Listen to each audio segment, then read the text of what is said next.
January 7, 2009. On this day, a single email sent shockwaves through corporate India. It was a confession.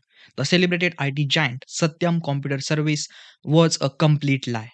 The company's founder, B. Ramalinga Raju, admitted to one of the largest accounting fraud in the nation's history. He famously wrote he felt like he was riding a tiger not knowing how to get off without being eaten. By the time he confessed, the company's balance sheet had a hole of over $1 billion in non existent cash. Satyam stock plummeted and trust in India's star industry imploded. How did one of the India's brightest star fool the world for so long? Please do subscribe the channel so we can reach 1000 subscribers. Thank you very much. To understand the betrayal, you have to know what Satyam represented.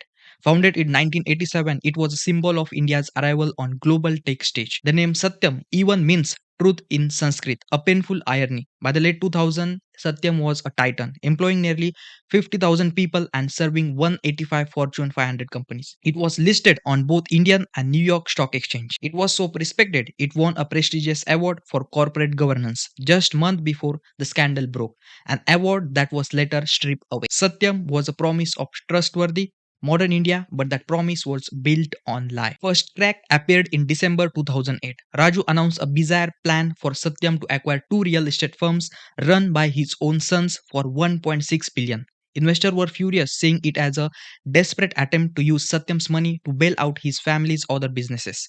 The backlash was so severe that the deal was called off in a day, but the damage was already done. This failed deal was the final trigger. On January 7, 2009, Raju confessed he admitted the Matthias deal was a last ditch effort to fill the fictitious asset with real ones. He revealed the company's cash balance were inflated by over $1 billion. The reported profit margin of 24% was just a fantasy. The real number was messily 3%.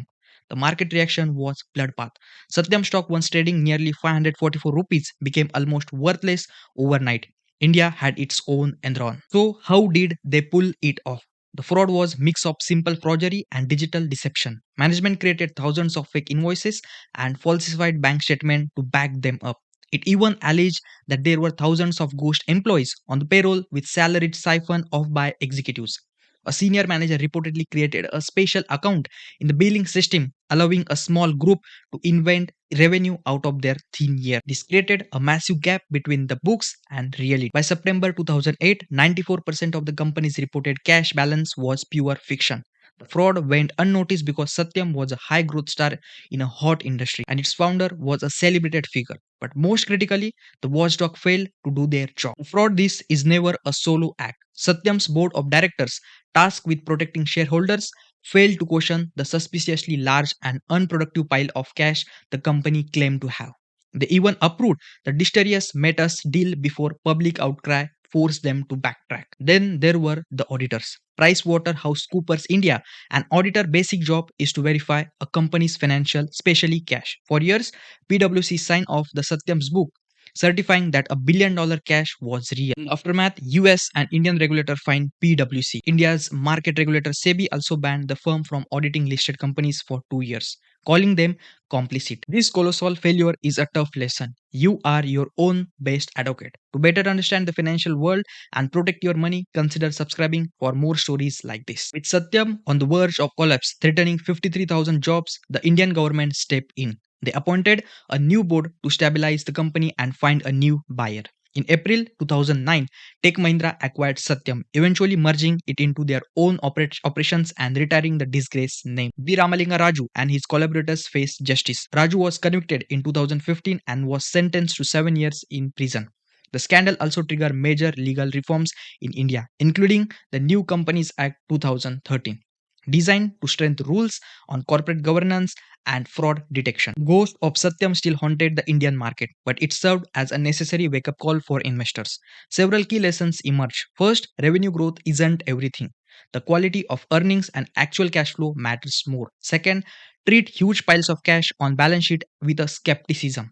An unused cash hoard can be a red flag and it's surprisingly easy fake. Finally, the scandal proved that governance risk is real. A weak board or a complacent auditor can destroy a company no matter how good the business looks. Satyam taught investors that you don't just invest in business, you invest in people and system that runs it. The story of Satyam is a tragedy of greed and deceit, a company named Truth that was built on mountains of lie. It shows how quickly a corporate hero can become a national symbol of shame. But that greatest cost wasn't the $1 billion that vanished. It was the trust that was destroyed in the market. For countless Indian investors, it was a brutal education and the fraud that changed how they would invest forever. Make sure you subscribe to the channel. Thank you very much. See you in the next video. Bye bye.